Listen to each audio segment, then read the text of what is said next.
The scent of bergamot and old money clung to the air like a warning I should have heeded. My wrists ached where the silk restraints bit into my skin. Decorative, expensive, but no less chains for their elegance. The velvet cushion beneath my knees had gone numb an hour ago, but I remained perfectly still on the marble platform, eyes downcast as I'd been instructed. Salerno's elite didn't like their merchandise to make eye contact. Through my lowered lashes, I could see polished Italian leather shoes moving across the obsidian floor. Ermenegildo Zegna, Berluti, Testoni. I'd learned to recognize luxury in the 2 weeks since my parents had explained my purpose. Since my father had looked me in the eye and told me I was worth more as a transaction than as a daughter. Lot 17. The auctioneer's voice echoed through the underground chamber of the Palazzo Carnevale. His Neapolitan accent made even this degradation sound civilized. Amalia Moretti, 23 years old, university-educated, fluent in Italian, English, and French, virgin, as verified by Dr. Santoro. Heat burned my cheeks at the clinical recitation of my body's inventory. The murmur of male voices swelled around me, assessing, calculating, pricing my worth in euros and power and whatever currency monsters used when they traded in human flesh. I'd stopped crying 3 days ago. Tears accomplished nothing in this world I'd been sold into. Better to observe, to learn, to understand the rules of this game even as I was being wagered. The bidding started at 50,000 euros. My father's gambling debts exceeded 2 million. But apparently I was only worth a fraction of what he'd lost at cards and dice and desperate deals made in back rooms with men who collected on debts with bone and blood. 75,000. 100. The voices competed, disembodied in the shadows beyond the spotlight that pinned me like an insect to this platform. I recognized some of them. Roberto Esposito, who owned half of Naples's shipping ports. Carlo Benedetti, whose pharmaceutical empire ran through South America. Men I'd seen at my parents' dinner parties, who'd smiled at me over champagne and caviar while planning this moment. 150,000. The bid came from my left, a voice I didn't recognize. Deep, controlled, with an accent that placed him somewhere north. Maybe Florence or Milan. I risked a glance toward the sound. Mistake. The auctioneer's assistant, a rail-thin man named Enzo, stepped forward and struck my shoulder with a wooden rod. Not hard enough to bruise where it would show, but sharp enough to remind me of my place. "Eyes down," he hissed. "The merchandise doesn't look at buyers." I dropped my gaze, but not before I'd seen him. Tall, perhaps 6'3", in a navy suit that looked hand-stitched and probably cost more than my father's debts. Dark hair swept back from a face that could have been carved from the same Carrara marble as Michelangelo's David, all sharp angles and classical proportions. But it was his eyes that had arrested me in that brief glimpse. Steel gray, cold and calculating, examining me the way an architect might study a building before deciding whether to restore it or tear it down. 200,000. His voice again, cutting through the others with quiet authority. No one else bid against him. 300,000. Roberto Esposito, sounding annoyed. 500,000. The gray-eyed stranger, his tone unchanged, as if he were ordering espresso, not buying a human being. Silence fell over the chamber. 500,000 euros was more than most men paid for their mistresses, their wives, their futures. For me, a girl whose only value lay in the prestigious surname my family had squandered. It was absurd. "Going once," the auctioneer said, his voice trembling slightly with excitement at the commission this would bring him. 1 million. A new voice entered the bidding. I recognized this one. Marco Castellano, a name whispered with fear even in Rome's highest circles. My stomach clenched with fresh terror. Whatever fate awaited me with the gray-eyed stranger, Castellano's reputation promised worse. 2 million. The gray-eyed man spoke with the same flat certainty, and I heard something in those two words that made my skin prickle. Not desire, not lust. This was something colder, more purposeful. He wasn't buying me because he wanted me. He was buying me because he needed me for something. No one bid higher. At 2 million euros, I'd exceeded my father's debts by a comfortable margin. Somewhere in the shadows, I knew my parents were watching, relieved. Their gambling problem solved, their social standing preserved, and all it cost them was the daughter they'd never particularly wanted anyway. Sold, the auctioneer declared, to Signor Glauco de Laurentiis for 2 million euros. De Laurentiis. The name sparked recognition even through my fear.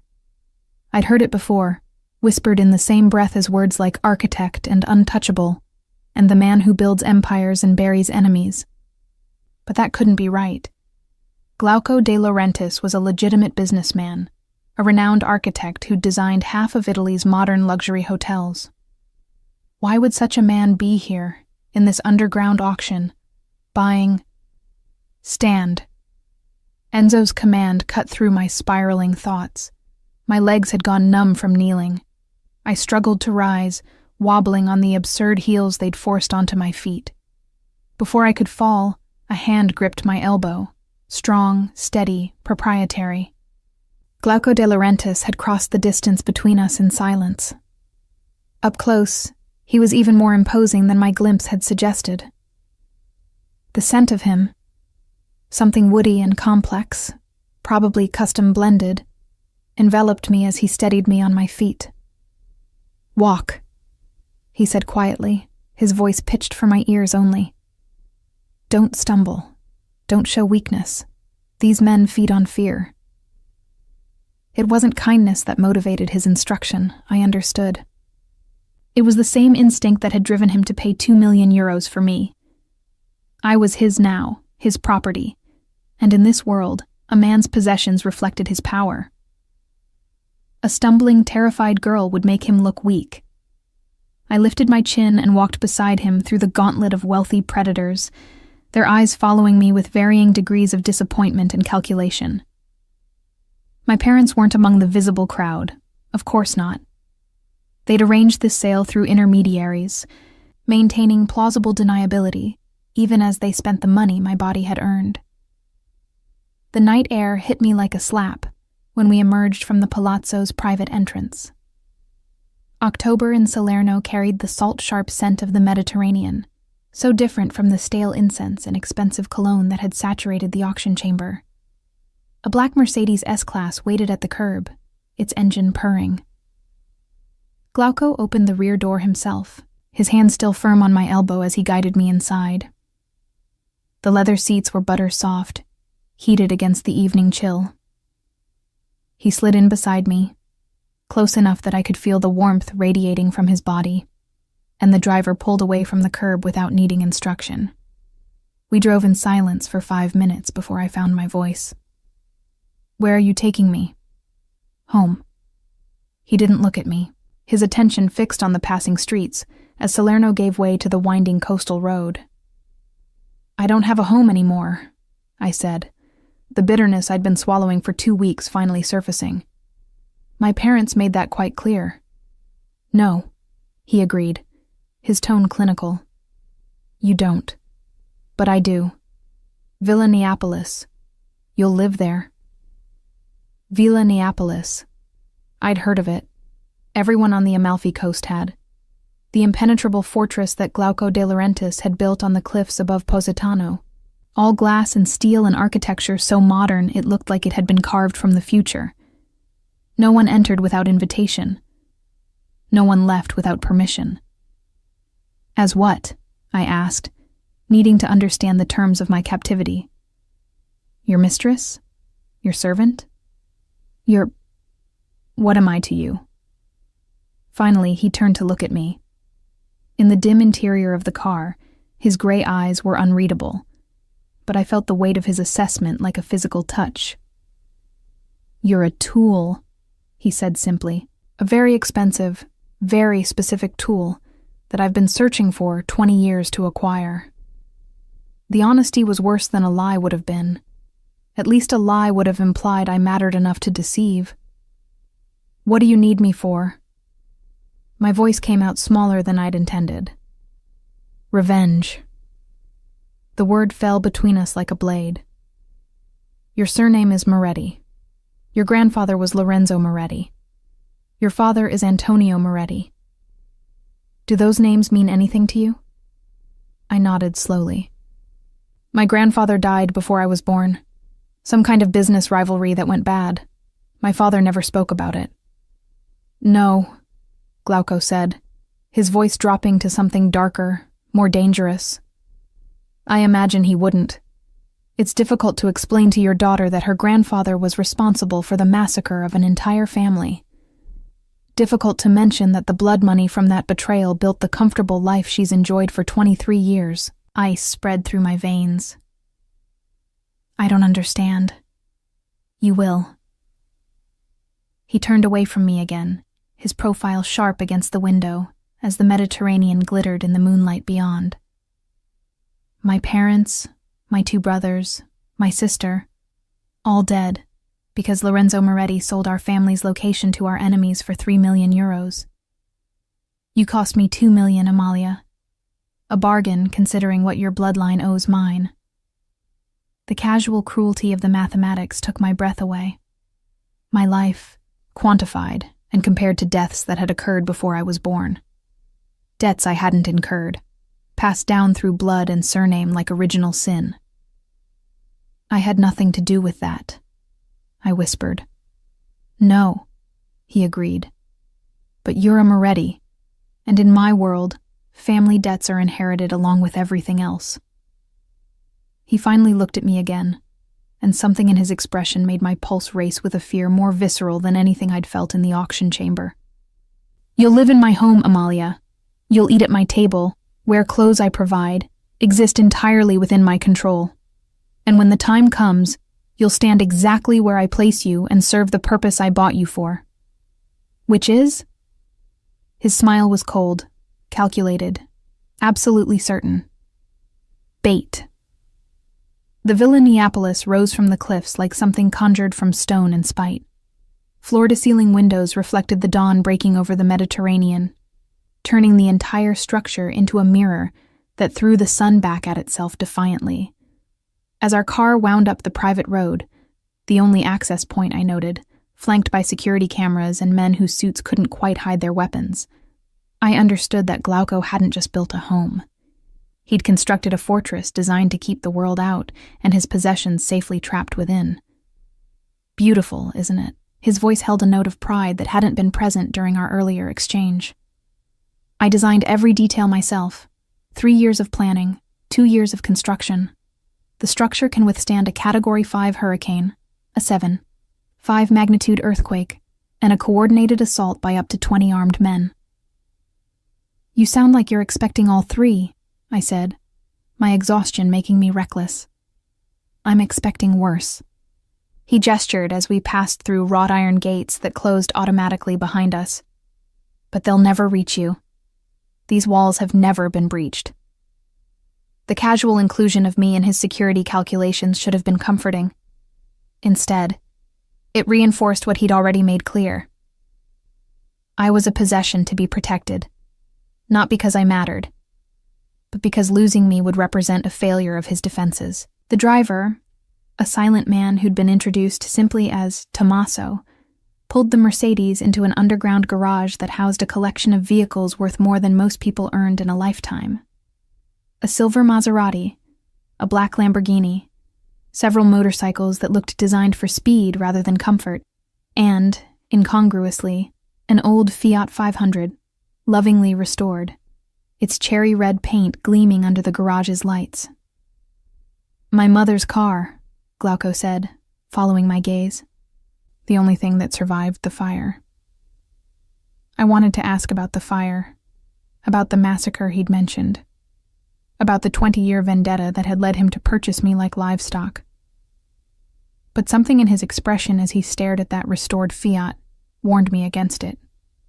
Some wounds were too fresh to probe, even 2 decades later, An elevator carried us from the garage to the main floor, its mirrored walls reflecting us back at ourselves. Him composed and controlled in his perfect suit. Me disheveled and exhausted in the ivory dress they'd forced me into for the auction. My wrists still bearing the faint marks from the silk restraints. The villa's interior was as stunning as its exterior. Minimalist furniture in shades of cream and gray, artwork that I recognized from auction catalogs, a Caravaggio, a Modigliani, pieces worth millions displayed casually on walls designed to showcase them perfectly. Everything positioned with architectural precision, every sightline calculated, every shadow intentional. "Arya will show you to your room," Glauco said as a woman appeared from one of the hallways. She was perhaps 50, with steel-gray hair pulled into a severe bun and eyes that assessed me with the same critical precision Glauco had shown. "You'll bathe, rest, and eat. Tomorrow, we begin your education." Education in what? In how to survive here. He was already turning away, dismissing me. "In the rules of silence that govern this house. In the role you'll play when I choose to deploy you." And if I refuse to play along? The question stopped him mid-step. He turned back slowly, and the look he gave me was colder than anything I'd seen in the auction chamber. "Then you'll discover that the 2 million euros I paid for you wasn't a purchase. It was an investment. And I protect my investments with every resource at my disposal. Your parents sold you, Amalia. They took my money and signed papers that transferred all legal guardianship to me. As far as Italian law is concerned, you're my dependent, my ward, my responsibility." His smile was thin and sharp as a blade. "You can cooperate and make this easier on yourself. Or you can resist and learn exactly how creative I can be in enforcing compliance. But either way, you're mine now. The only variable is how much you suffer in the process." The casual brutality of it rendered me speechless. Arya stepped forward, her hand gentle but firm on my elbow, the same proprietary touch Glauco had used, a reminder that even the servants here understood I was property to be moved and positioned as needed. "Come, signorina," she said, her Neapolitan accent softening the command slightly. "You need rest."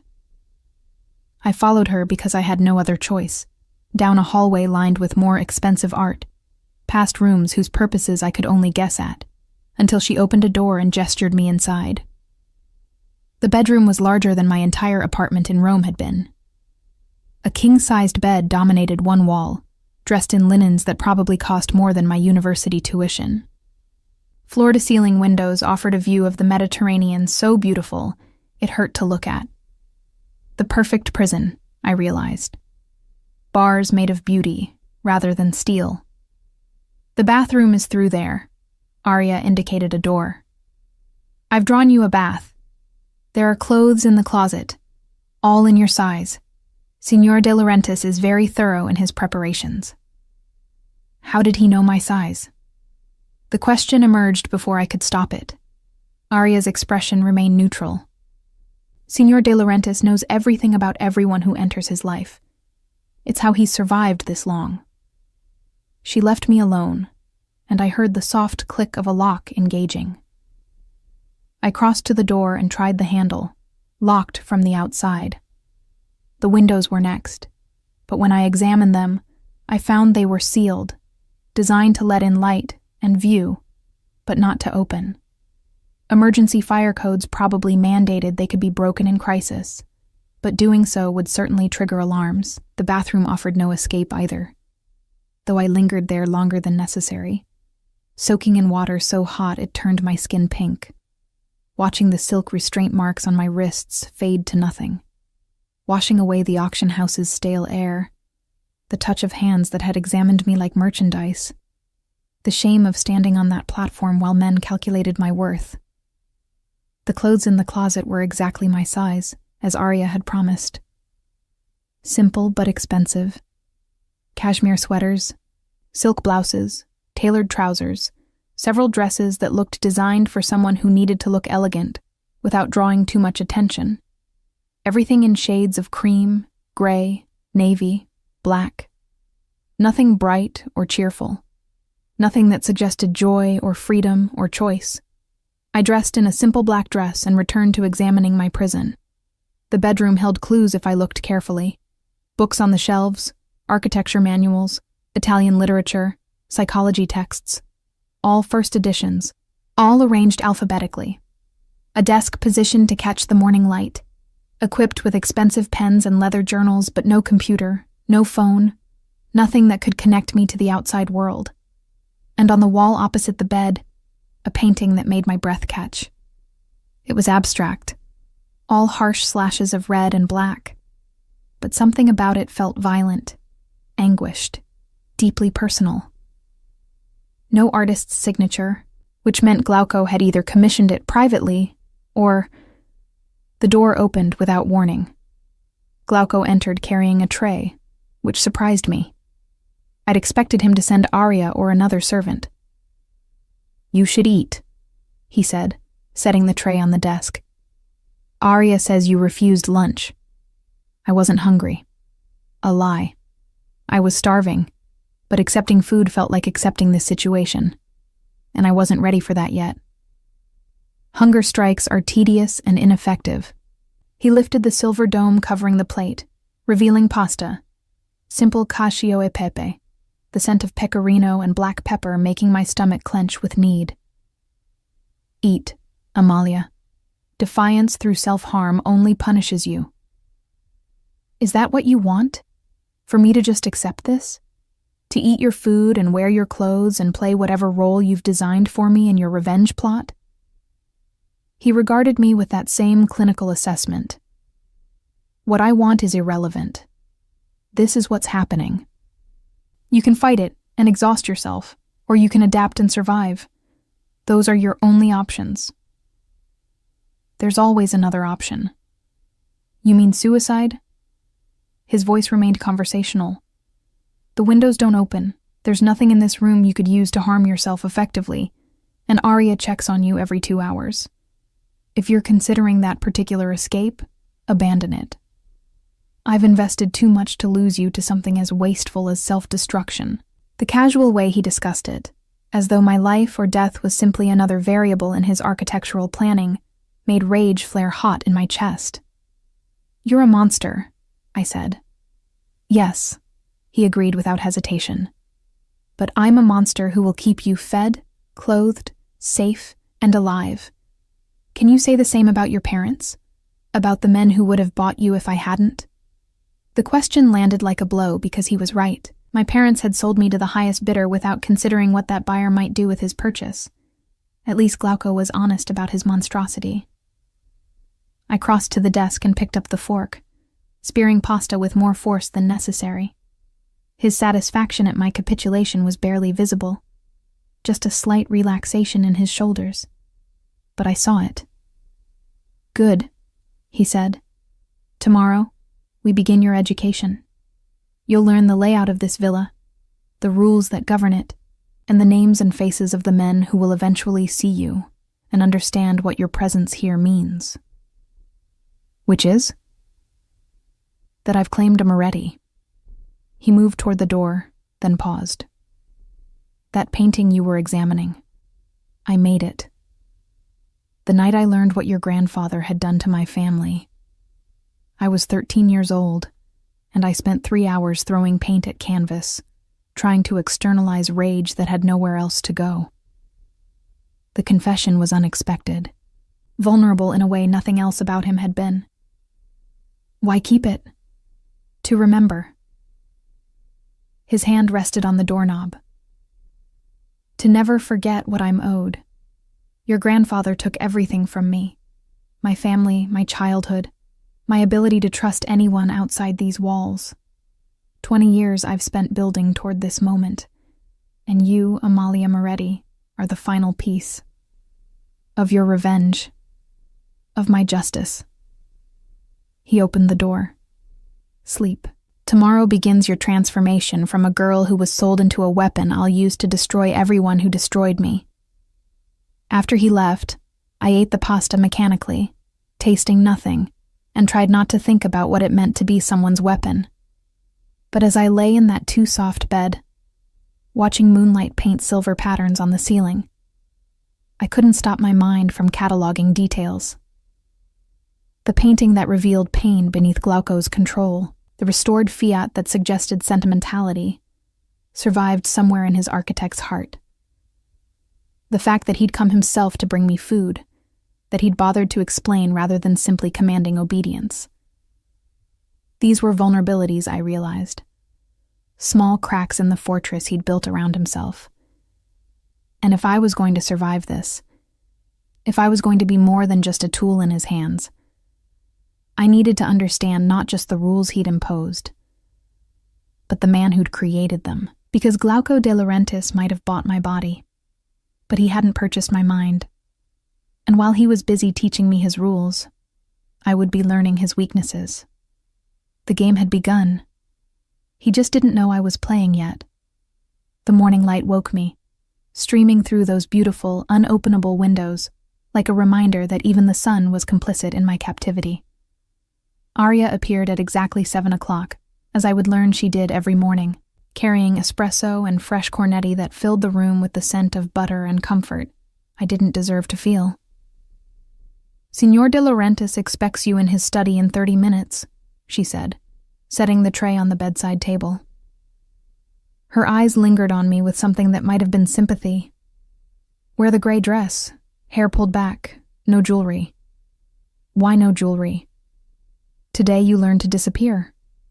She turned toward the door, then hesitated. Signorina, a word of advice. Don't ask him about his family. Don't mention the fire. Don't speak unless he invites it. These are the rules that keep you safe here. After she left, I followed her instructions, choosing the prescribed gray dress, expensive silk that whispered against my skin, and pulling my dark hair into a severe bun that made me look older, more anonymous. The mirror showed me a stranger, a ghost in expensive clothing, exactly what Arya had said I needed to become.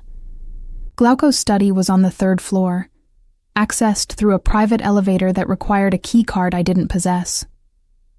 Arya escorted me, her hand light on my elbow, and left me at the heavy wooden door carved with geometric patterns that probably held some architectural significance I couldn't decipher. Enter. Glauco's voice responded to my knock. The study was all dark wood and leather, floor-to-ceiling bookshelves holding volumes in Italian, English, French, and what looked like Russian. Architectural models covered a massive table near the windows, buildings in various stages of conceptual development, miniature cities he could control and perfect before attempting them in reality.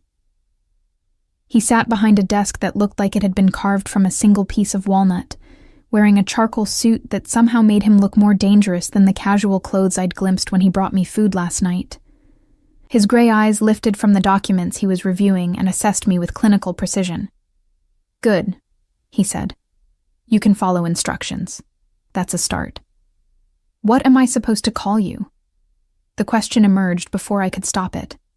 Signor de Laurentiis, sir, master. His lips curved in something that wasn't quite a smile. Glauco is fine when we're alone. In front of others, you'll use whatever title the situation demands. But here, in private, I'm just the man who owns you. The casual cruelty should have stopped affecting me, but it still landed like a blade between my ribs. Sit. He gestured to a leather chair across from his desk. Your education begins with understanding exactly what you are to me. Not a mistress. I have no interest in forcing myself on an unwilling woman. Not a servant. I have Arya and Tommaso and others for menial tasks. You, Amalia, are a symbol. A walking reminder to everyone in my world that I've claimed a Moretti, that I possess what your family thought they could trade away and forget. A trophy. A message. He opened a folder and slid it across the desk. Inside were photographs, old, some in black and white, others in the faded colors of 1990s film stock.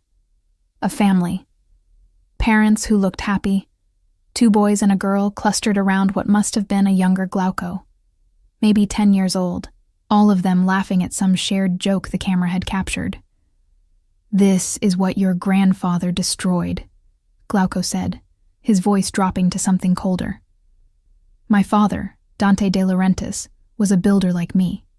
Not architecture. He worked construction, honest labor, sending money back to family in Calabria. My mother, Elena, cleaned houses for wealthy families. We weren't rich, but we were happy, content."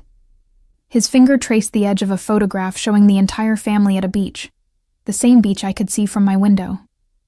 My older brother, Luca, wanted to be a doctor. My sister, Sofia, studied piano. My younger brother, Marco, was only 6 years old. "What happened to them?" "Your grandfather happened." Glauco closed the folder with deliberate care. "My father witnessed something. A meeting between Lorenzo Moretti and leaders of the Conte family, our region's most powerful crime organization. Just saw them together, nothing more. But Lorenzo decided that even the possibility of testimony was too risky. He sold my father's name, our address, our entire family's location to the Contis for 3 million euros. My stomach twisted. And they burned our house while we slept, or tried to. I woke to smoke and Sofia screaming. Managed to get her and Marco out through a window before the flames reached our room. But Luca was already gone, overcome by smoke. My parents were trapped in their bedroom. His voice remained clinical, narrating horror like it was an architectural problem to be solved. I watched our house burn with my family inside while Sofia cried, and Marco asked when Mama was coming out. Jesus. The word escaped me like a prayer. Sofia died 3 months later. Pneumonia, the doctor said, but it was really the smoke damage to her lungs. Marco survived another year before a car accident. No witnesses, no explanation, just a child who'd seen too much ending up dead on a road outside Salerno. He looked up at me, and I saw nothing in his eyes, just calculation and cold certainty. I was 13 years old, and suddenly I was alone with nothing but 3 million euros. The blood money Lorenzo Moretti received, which his family had to pay to me in restitution when the courts connected him to the Conte family. Guilt money, they called it, an inheritance built on ashes. I'm sorry. The words felt absurdly inadequate. I don't want your apology, Amalia. I want your obedience. He stood, moving to the windows, his broad shoulders blocking the sunlight. I took that 3 million and I built an empire. Studied architecture, started designing buildings for the same wealthy families who'd destroyed mine, made myself indispensable, untouchable. Every structure I created, every fortune I earned, all of it serving one purpose, to reach the point where I could afford you. Why me specifically? Why not just... I didn't know how to finish the sentence. Why not just kill my father? Why not burn my family's house the way yours burned? Why buy me instead of simply destroying everyone connected to Lorenzo Moretti? Because your grandfather is already dead, Glauco said, turning to face me. Heart attack, 8 years ago. Your father, Antonio, spent the blood money on gambling and social climbing, making himself visible and vulnerable, but not worth the effort of direct revenge. But you. His gaze traveled over me, assessing. You're the first Moretti in 2 generations worth anything. University degree, legitimate career prospects, actually making something of yourself despite your family's corruption. Taking you sends a message that simply killing your father wouldn't achieve. What message? That I can reach into their world and extract what they value most. That no amount of legitimacy or distance protects them from what they owe me. He crossed back to his desk, pressing a button that made a screen descend from the ceiling. Now, your education. These are the faces you need to learn. The screen flickered to life, displaying photographs of men in expensive suits, their names and titles appearing beneath each image. Roberto Castellano, Marco Conte, Giuseppe Romano. Names I recognized from news reports, society pages, the upper echelons of southern Italy's interwoven legitimate and criminal power structures. These men attended the auction, Glauco continued. They saw me buy you. Within 24 hours, word spread through every family from Naples to Palermo that Glauco de Laurentiis has claimed a Moretti. Some understand the significance immediately, others are still piecing it together. But all of them are watching, waiting to see what I'll do with you. And what will you do with me? Display you. He advanced the slides, showing images of various social events, galas, charity functions, private dinners.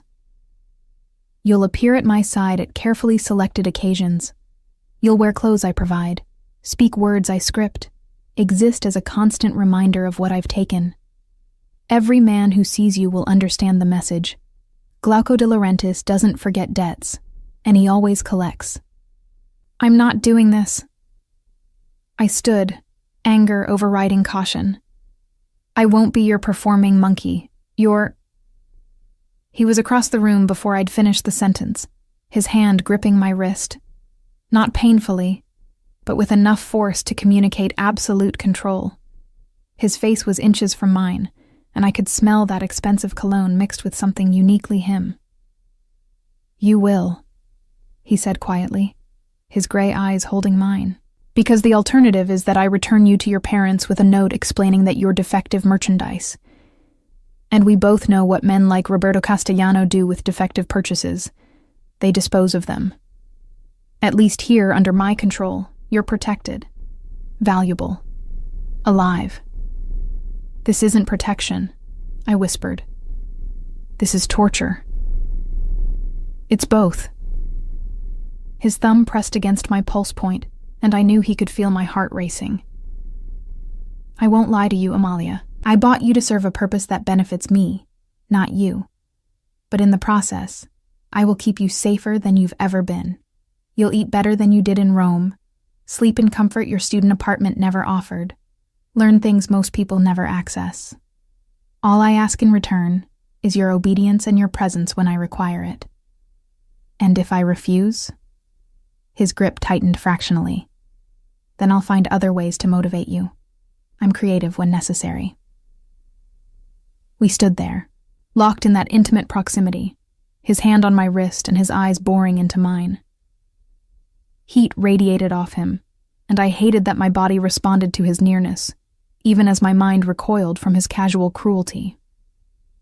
Let me go, I said. No.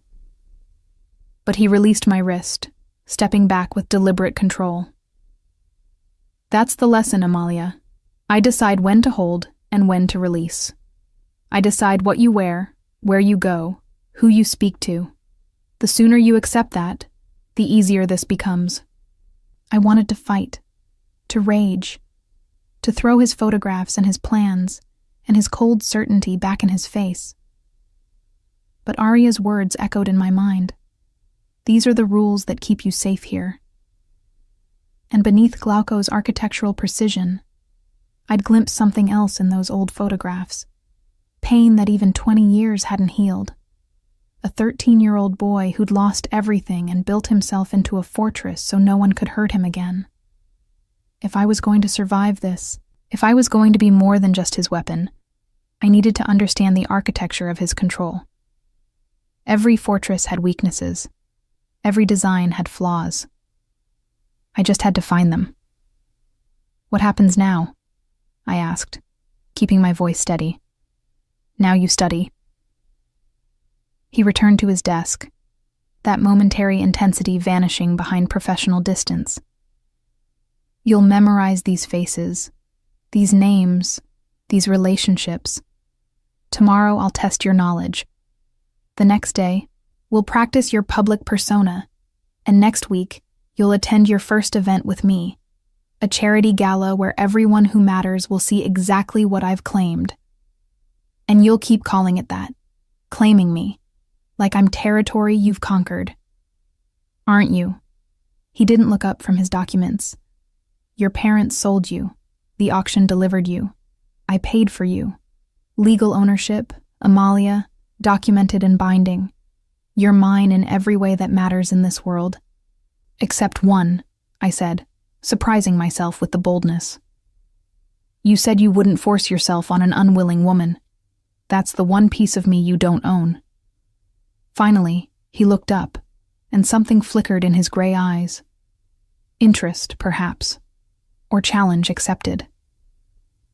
Yet. The word hung between us, weighted with promise and threat in equal measure.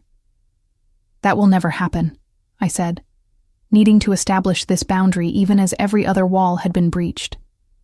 His smile was slow, dangerous, and utterly certain. We'll see.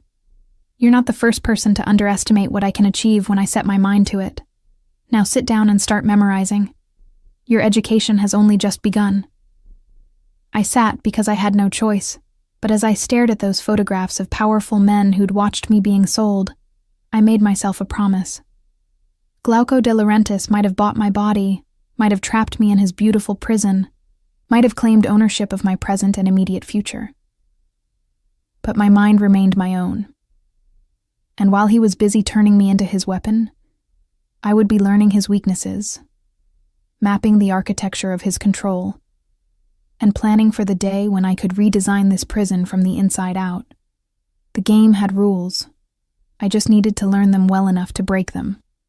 The dress arrived 3 days before the event, delivered in a box lined with tissue paper so fine it dissolved under my fingers like snow. Midnight blue silk that seemed to absorb light rather than reflect it, with a neckline that would reveal my collarbone and the hollow of my throat without exposing too much. Elegant, expensive, designed to make me look like I belonged at Glauco's side without outshining him. Perfect fit, Arya murmured as she helped me into it for the initial try-on. Signor de Laurentiis has an excellent eye. He seems to have an excellent everything. I tried to keep the bitterness from my voice, but failed. 3 weeks had passed since the auction. 3 weeks of memorizing faces and names, practicing the art of being present but invisible, learning to speak when spoken to, and disappear into expensive backgrounds when not needed. The villa had become familiar, even as it remained a prison. I knew every room I was permitted to access, every window that wouldn't open, every camera angle that tracked my movements through corridors and spaces. But I'd also started to notice the things Glauco probably didn't realize he was revealing. The way he paused at the painting I'd noticed in my room, his painting, whenever he passed it in the hallway. The old Fiat in the garage that he'd sometimes sit in for hours, just sitting, not driving, as though proximity to his mother's memory was a form of prayer. The single photograph he kept on his desk of a young girl at a piano, fingers poised over keys she'd never play again. These were the cracks in his fortress. Small, barely visible, but there. Remember, Glauco said the morning of the gala, summoning me to his study for final instructions. You're there to be seen, not heard. If someone asks you questions, deflect to me. If someone tries to engage you in private conversation, remain polite but distant. You represent my claim, nothing more. Your symbol, I recited, the words bitter on my tongue. Your message to the men who destroyed your family. Something flickered in his expression. Approval, perhaps, that I'd understood the lesson so thoroughly. Exactly.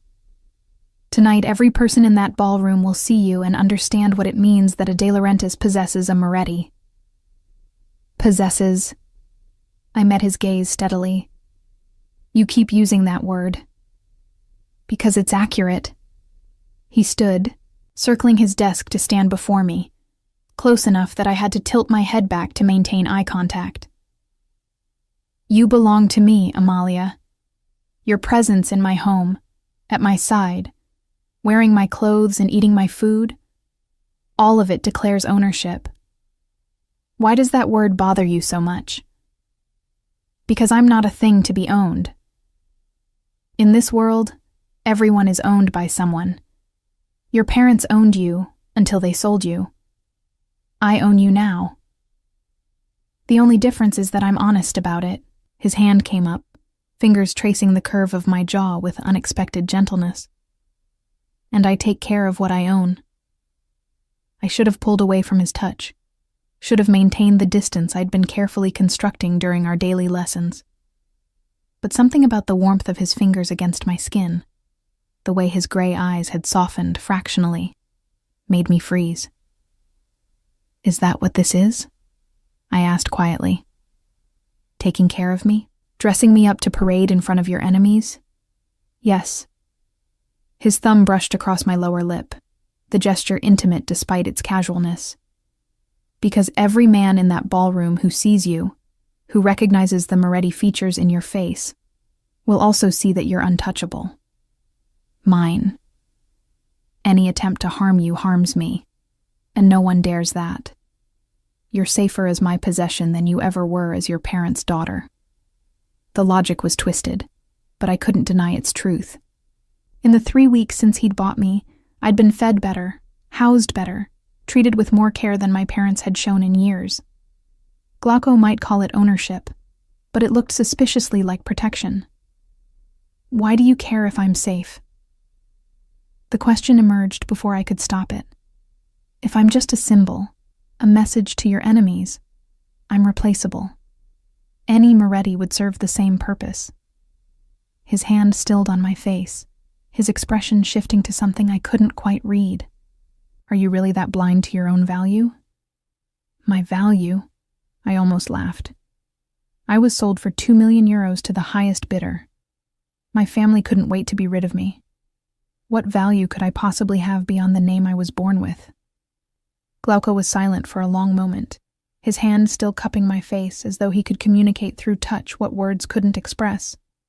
Then he stepped back, that professional distance reasserting itself.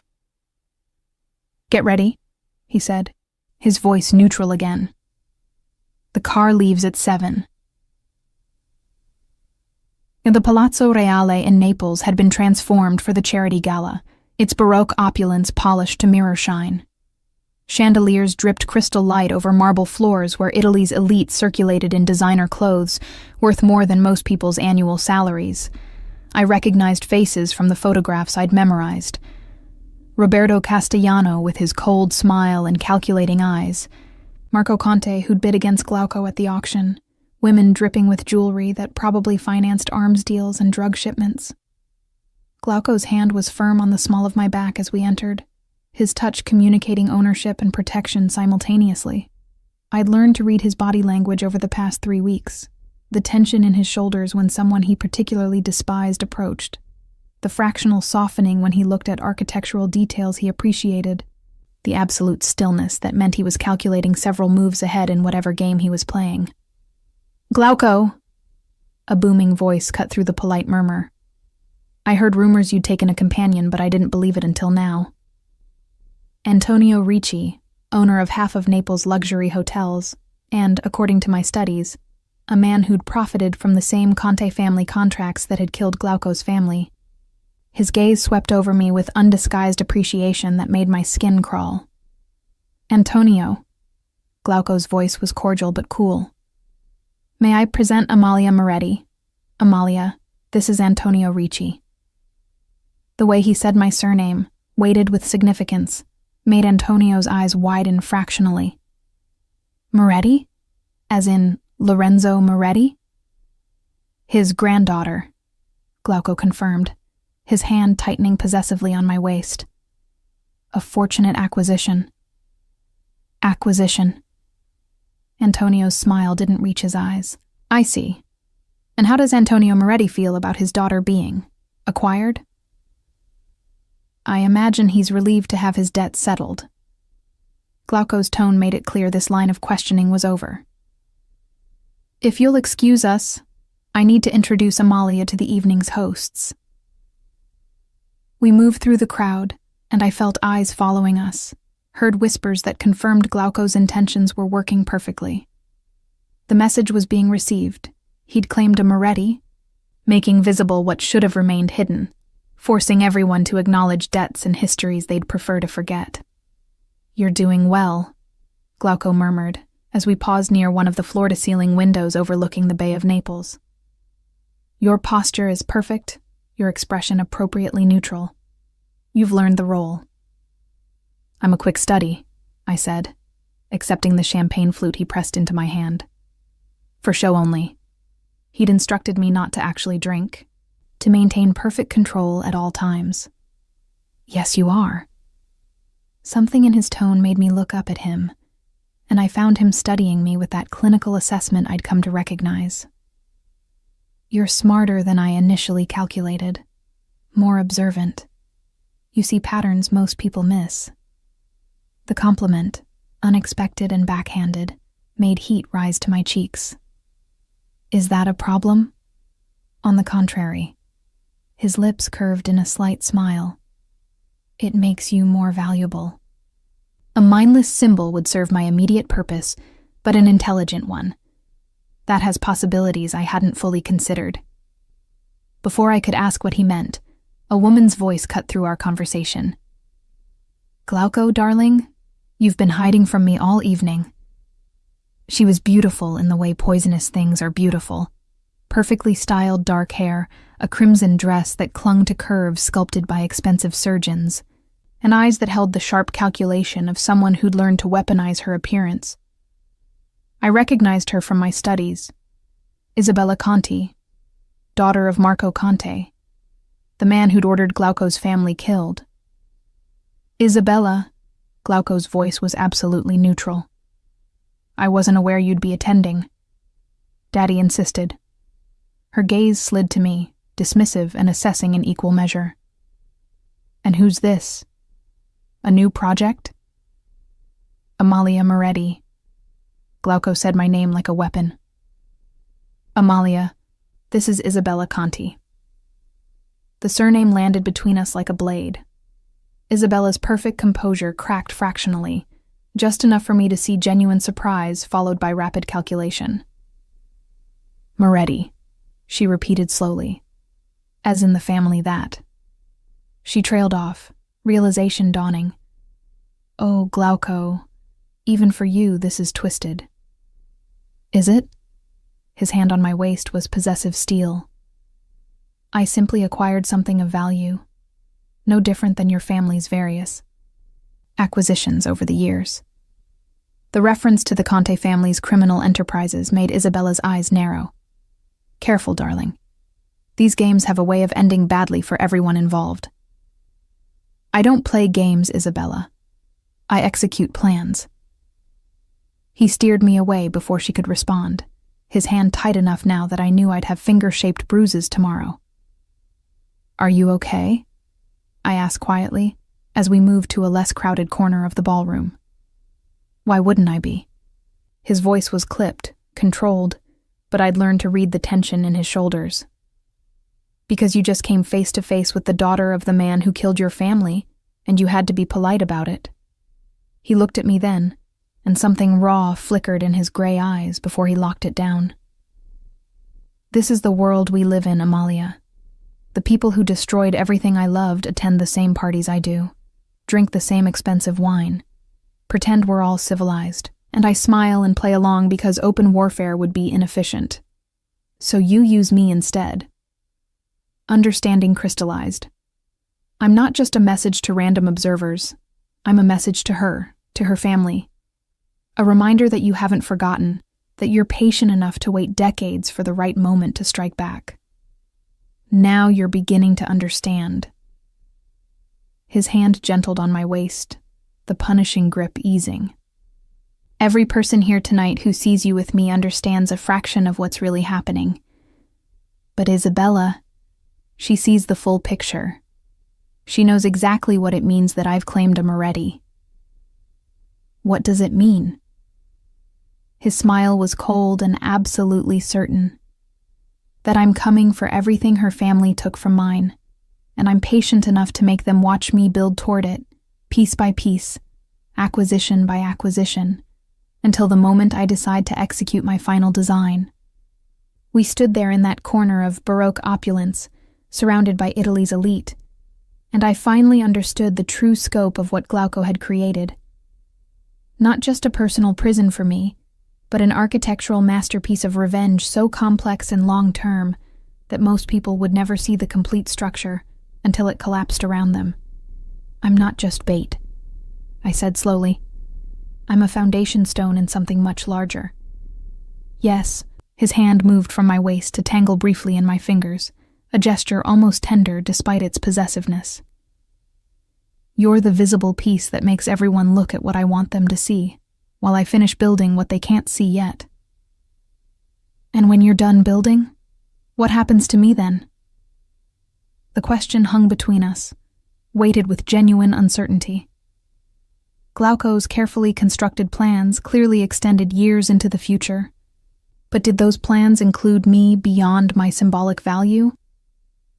That depends, he said finally, his gray eyes holding mine with uncomfortable intensity. On what? On whether you're content being a symbol, or whether you want to be an architect in your own right. Before I could process what that meant, music swelled through the ballroom, the opening notes of a waltz. Glauco's hand tightened on mine. Dance with me, he said, not a request. I don't know how to waltz. Then follow my lead. It's what you've been doing for 3 weeks anyway. He pulled me onto the dance floor before I could protest, one hand firm at my waist, the other holding mine with practiced grace. And as he guided me through steps I barely knew, I realized this was another test, another lesson in the education he'd been conducting. Trust his lead or stumble. Follow his control or fall. Exist within the parameters he set or fail publicly in front of everyone watching. But as we moved together across that polished floor, his body warm against mine and his eyes holding mine with unwavering focus, I felt something shift between us.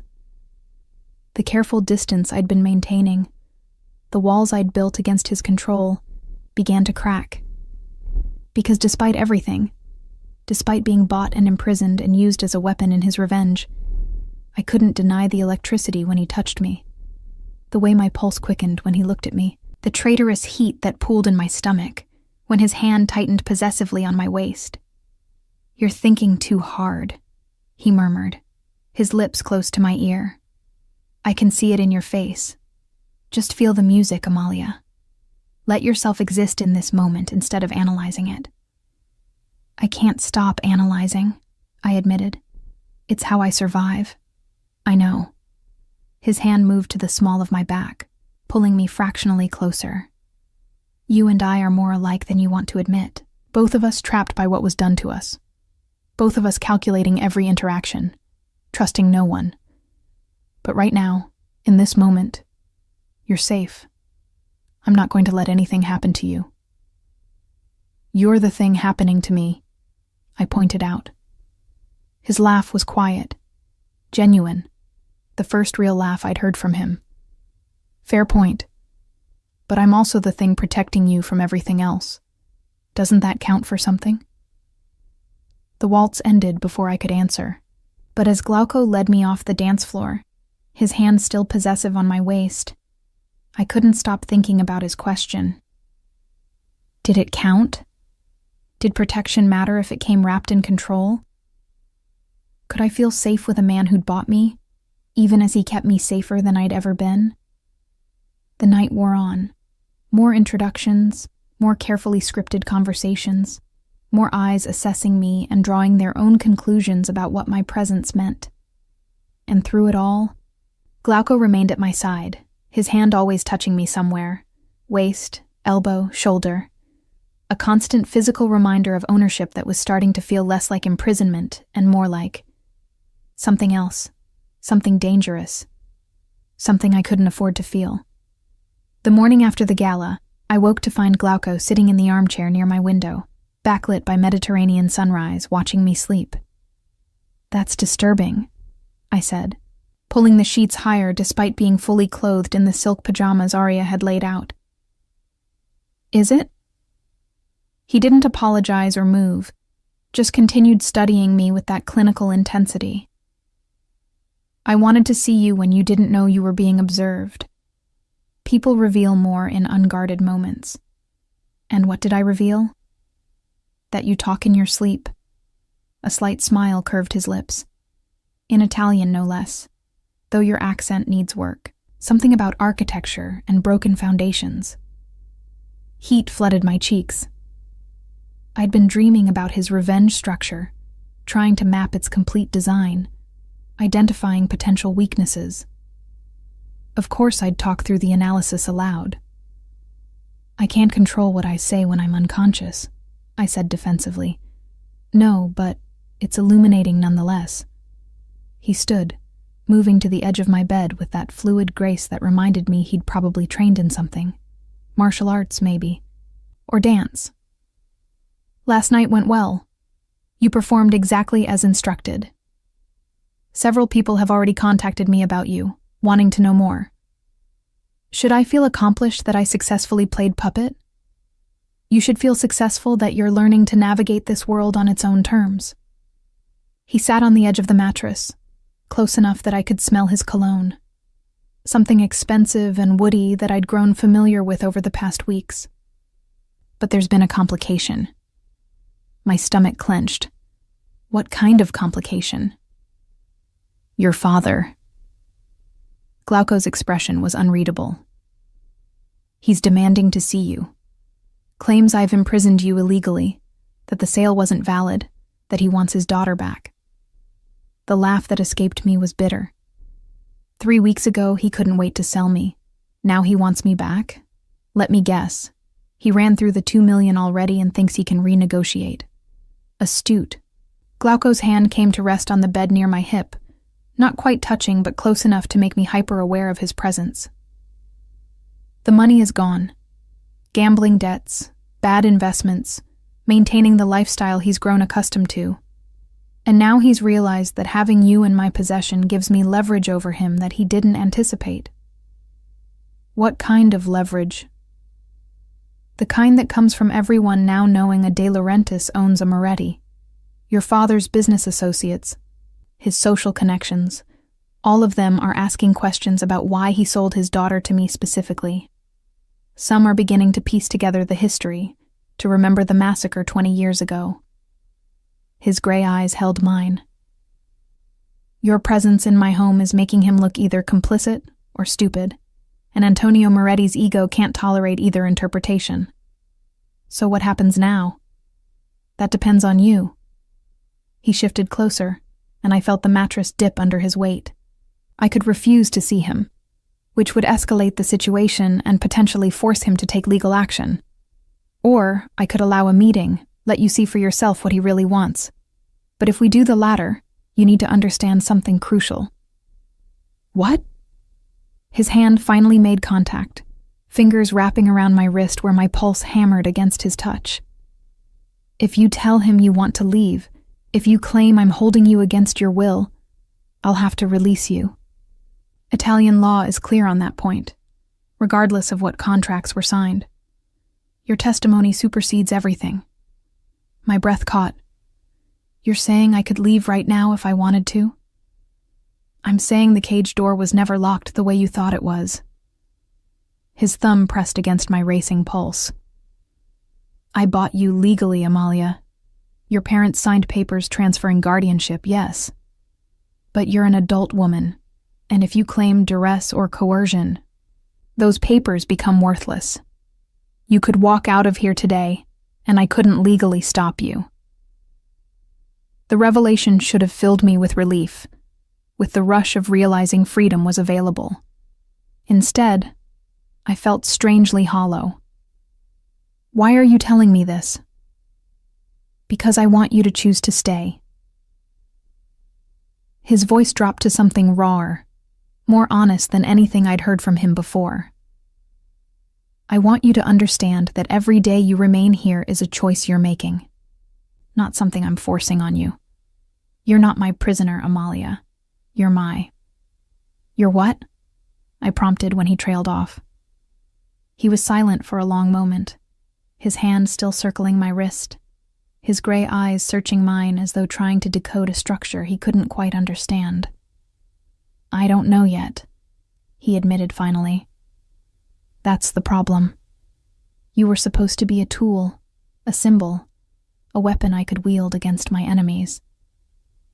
but somewhere between the auction and now, you've become something more complicated. Complicated how? Instead of answering, he leaned closer, his free hand coming up to cup my face with unexpected gentleness. Let me show you something. He stood, pulling me with him, and led me through the villa's corridors to a room I'd never been permitted to enter. His private suite. The space was minimalist like the rest of the villa, but personal in a way the public areas weren't. Architectural models covered every surface, buildings in various stages of completion. And on one wall, a massive corkboard held photographs connected by red string, names and dates scrawled in his precise handwriting. "This is my revenge structure," he said, gesturing to the board. 20 years of planning, every connection mapped, every debt calculated. The Conte family here. He indicated a cluster of photos centered on Marco Conte. The Moretti family here. Your grandfather Lorenzo at the center, the foundation of everything that destroyed my family. I studied the board, recognizing faces from the gala, from my studies, from news reports. It was comprehensive, obsessive, the work of someone who dedicated his entire adult life to a single purpose. "Where am I?" I asked, scanning for my photo. "That's the problem." He moved to stand beside me, so close our shoulders brushed.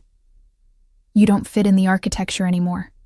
You were supposed to slot in here," he indicated a space near my father's photo. "A tool to expose Antonio Moretti's guilt by association, to make everyone remember what Lorenzo did. But now," he pulled a photograph from his pocket, one taken of us at the gala, dancing, my face tilted up toward his with an expression I hadn't realized I was making. Something soft, almost trusting, completely at odds with the fear I'd felt those first weeks.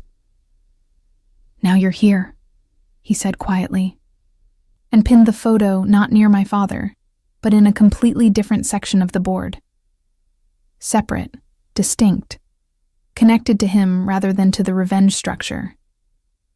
"I don't understand." "Neither do I." He turned to face me fully, his hands coming to rest on my shoulders. "I bought you to use against your family, but somewhere in the process of teaching you to be my weapon, I started wanting you for reasons that have nothing to do with revenge. And that's problematic." My heart hammered against my ribs. "Why problematic?"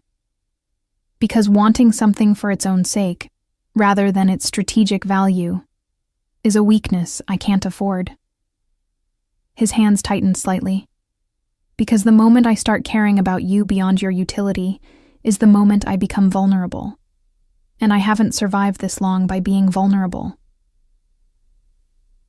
"Maybe vulnerability isn't the same as weakness," I heard myself say, the words emerging before I'd fully thought them through. "Maybe it's just honesty about what you're actually feeling instead of what you've calculated you should feel." His laugh was quiet, almost bitter. "And what are you feeling, Amalia? When you look at me, what do you see?" The question demanded honesty, and I found myself giving it despite every self-protective instinct screaming at me to lie. "I see the man who bought me," I said slowly. "The man who trapped me in this beautiful prison and forced me to become his symbol. But I also see the 13-year-old boy who watched his family burn, who spent 20 years building armor so thick that nothing could hurt him again. I see someone brilliant and broken, and so focused on revenge that he's forgotten what it feels like to just exist without a calculated purpose." His hand slid from my shoulders to cup my face, and the tenderness in the gesture made my breath catch. "And how does that make you feel?" he asked, his voice barely above a whisper. "Terrified," I admitted. "Because despite everything you've done, despite knowing exactly what you are and what you want from me, I'm starting to care about you anyway. And that's the worst kind of Stockholm syndrome, isn't it? When you can't tell the difference between survival instinct and actual feeling." Or maybe, his forehead came to rest against mine, it's just honesty breaking through the architecture we've both built to protect ourselves. We stood there, balanced on the edge of something neither of us had planned for, his breath warm against my lips and his hands gentle on my face. All he'd have to do was close the distance, and a sharp knock shattered the moment. Glauco stepped back immediately, that professional distance reasserting itself even as his eyes held a heat that betrayed how much the interruption cost him. Yes. His voice was controlled again, the vulnerability of seconds ago locked away. Signore, Tommaso's voice came through the door. Antonio Moretti is here demanding to see his daughter. Glauco's expression hardened. Tell him we'll meet in the formal sitting room in 10 minutes. He turned back to me. Time to choose, Amalia. You can tell him you want to leave and I'll let you go. Or you can tell him the truth, that you're here because you choose to be. But either way, the decision has to be yours. And if I choose to stay? Something fierce flashed in his gray eyes. Then we stop pretending this is just about revenge, and we figure out what it's really about, together. The choice should have been obvious. Freedom over captivity, escape over entrapment. But as I looked at Glauco, at the vulnerability he'd shown me, at the revenge structure that had consumed his entire adult life, I realized the answer was more complicated than I'd thought. Because somewhere between being bought and learning to navigate his world, between resenting his control and understanding his pain, I'd started to become complicit in his architecture. Not just as a tool, but as someone who saw the blueprint and wanted to help him redesign it. I'll tell my father the truth, I said finally.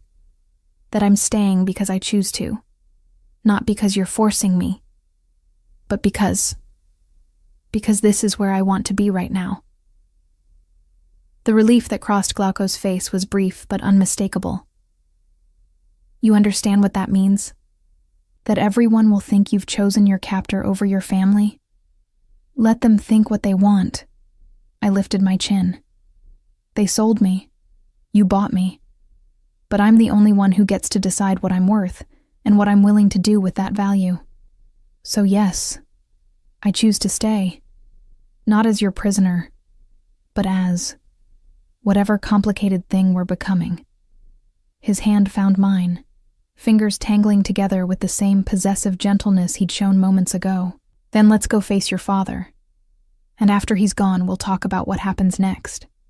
About redesigning this structure we're trapped in together. As we walked through the villa toward the formal sitting room where my father waited, I felt the last of my resistance crumble.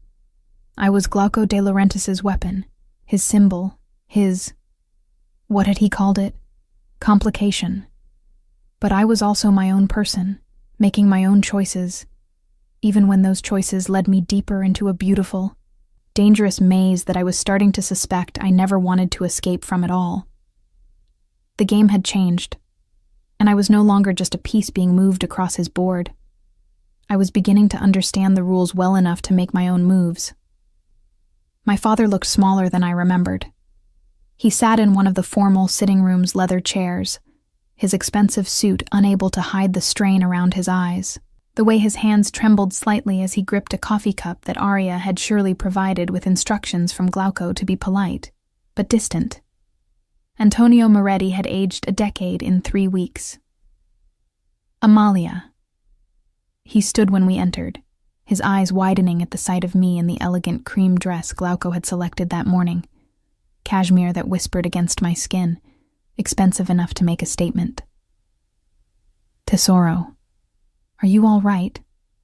Has he hurt you? Sit down, Antonio. Glauco's voice was controlled but hard. Your daughter is perfectly fine, as you can see. Fine? My father's voice rose. She's been imprisoned here for 3 weeks. I want her returned to me immediately. Do you? I found my voice before Glauco could respond. Do you really want me back, Papa? Or do you want the leverage you've realized I represent? My father's face flushed. Kara, you don't understand what you're saying. This man has clearly manipulated you, made you think that you sold me. I crossed to stand near the windows, needing distance from both men. That you took 2 million euros and signed papers transferring your parental rights without a second thought. No manipulation necessary for those facts, Papa. I was there. I remember exactly how eager you were to be rid of me. I had debts. You had choices, I interrupted. You could have sold property, could have declared bankruptcy, could have done literally anything, except put your daughter on an auction block like livestock. So don't stand there pretending this sudden concern for my welfare is about anything other than saving face now that everyone knows what you did. The silence that followed my words was thick enough to touch. My father sank back into his chair, his face gray. You don't know what you're saying, he said weakly. The stress, the isolation, it's affected your judgment. My judgment is clearer than it's ever been. I turned to face him fully. I'm staying here, Papa. Not because Señor De Laurentiis is forcing me, but because I choose to. Because in 3 weeks he's shown me more honesty and protection than you showed in 23 years. He bought you. My father's voice cracked. He's using you for some twisted revenge plot against our family. Yes, I agreed calmly. He is, and I'm allowing it because at least he's honest about what he wants from me. You pretended to be a father while planning to trade me away the moment it became convenient. I'll take honest exploitation over false love any day. Glauco had remained silent through this exchange, but I felt his presence behind me. Solid, supportive, letting me handle this confrontation in my own way, rather than controlling it. The realization made something warm bloom in my chest. Signor Moretti, Glauco said finally, his voice carrying the weight of finality. You've seen your daughter. You've confirmed she's alive, well-treated, and here of her own free will. That satisfies any legal obligation I might have to permit this meeting. Now I suggest you leave before I decide to pursue legal remedies for the fraud you perpetrated in selling me defective merchandise. Defective? My father stood again, indignant. What are you talking about? You claimed she was a virgin. Glauco's hand came to rest possessively on my shoulder. You failed to mention she has a university degree, a sharp mind, and a willingness to speak her own mind. All qualities that make her far more valuable than the decorative symbol I thought I was purchasing, so perhaps I should be thanking you for the oversight. The casual claim of my virginity, something he had no way of knowing about and hadn't actually tested, made heat flood my cheeks. But I understood the strategy. He was marking territory, making my father understand that I was beyond his reach now in every possible way. Get out, Papa, I said quietly. Take your false concern and your guilty conscience and leave. You made your choice 3 weeks ago. Now live with it. My father looked between us, seeming to finally understand that this was a battle he'd already lost. Your mother will want to see you. He tried as a last desperate bid. Then she can call and request a visit through proper channels, Glauco replied. But I suspect she won't. Carlotta Moretti has never shown particular interest in her daughter beyond what was socially required. I imagine she's relieved to have the burden of Amalia removed from her social calendar. The accuracy of the observation, the cruel, precise truth of it, made my father flinch. Because we all knew it was right. My mother had been perfectly happy to see me sold if it meant maintaining her lifestyle. After my father left, escorted to his car by Tommaso with instructions never to return uninvited, Glauco and I stood in silence, looking out at the Mediterranean sparkling in the afternoon light. Thank you, I said finally. For what? For letting me handle that myself. For not controlling every word I said. His hand found mine, fingers tangling together with comfortable familiarity. You're not my puppet, Amalia. Never were, despite what I let you think those first weeks. I needed you to believe you were trapped, so you'd stop looking for exits and start seeing the structure I was actually building. Which is? He turned me to face him, both hands coming up to frame my face with that gentle possessiveness I'd come to crave despite myself. An empire where you're not a tool, but a partner.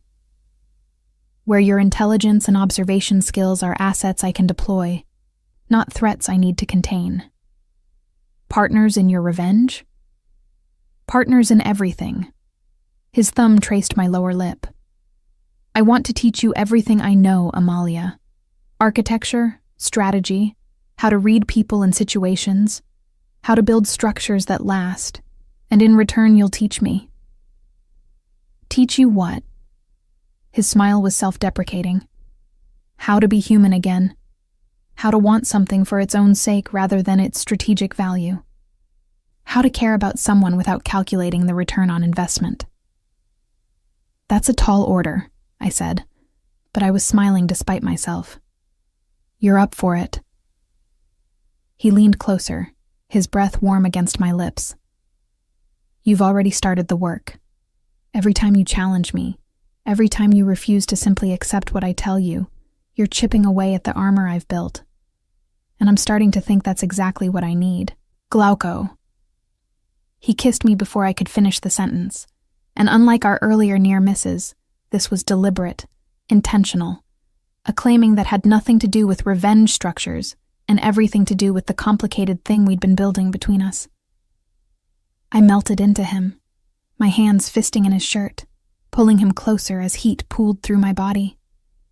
His arms came around me, holding me against him with a possessiveness that no longer felt like imprisonment, but like safety, like home, like something I'd been searching for without knowing it.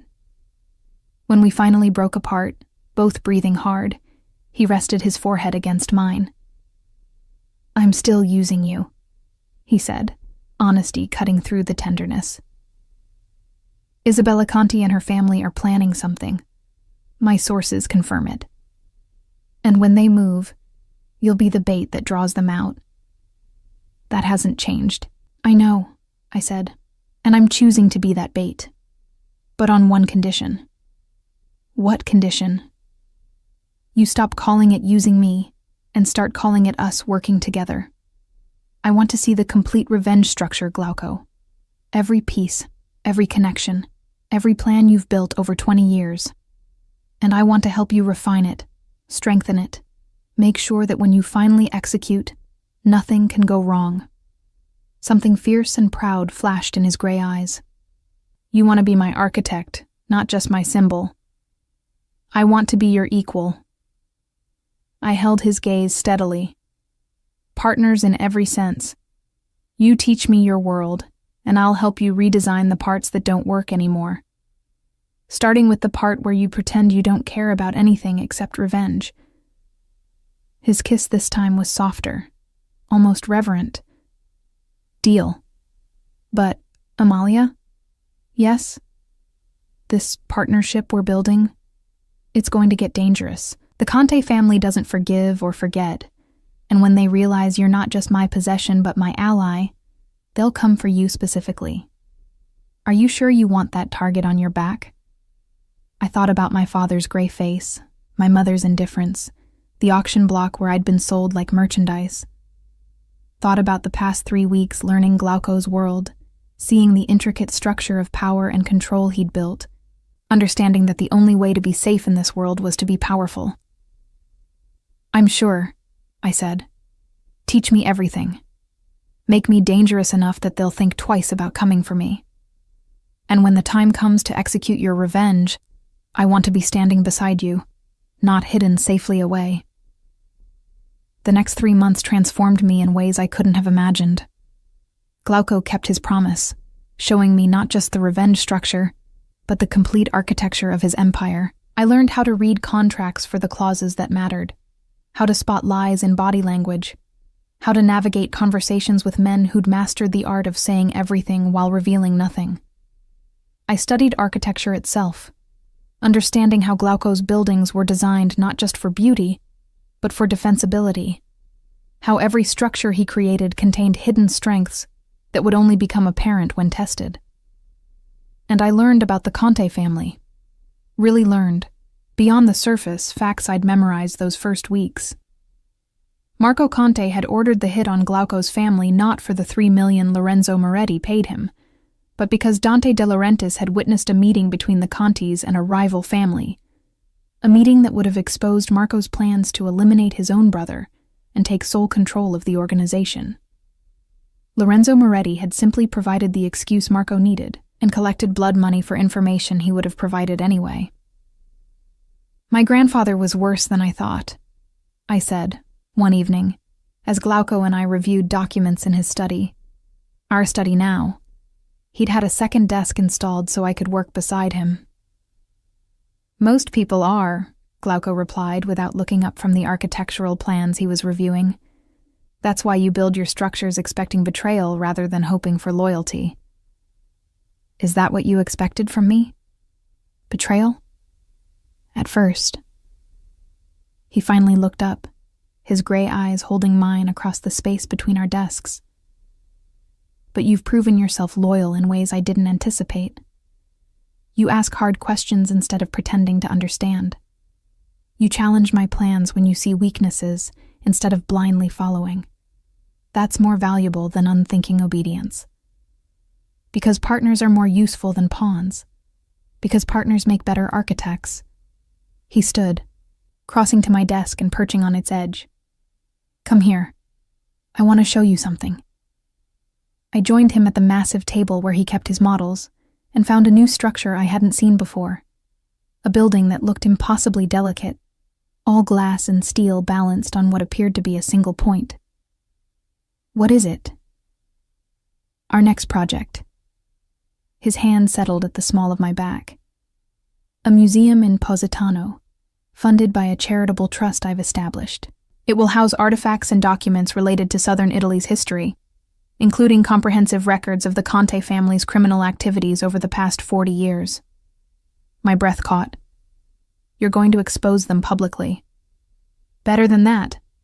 I'm going to force them to fund their own exposure." His smile was cold and satisfied. "The charitable trust is administered by a board they control. They'll approve the museum construction because it makes them look philanthropic. And they won't realize until it opens that every document on display is authentic, verified, and legally protected as part of a historical archive they themselves endorsed." "That's brilliant," I said, studying the model with new understanding. "They can't destroy the evidence without destroying a public institution they're officially associated with.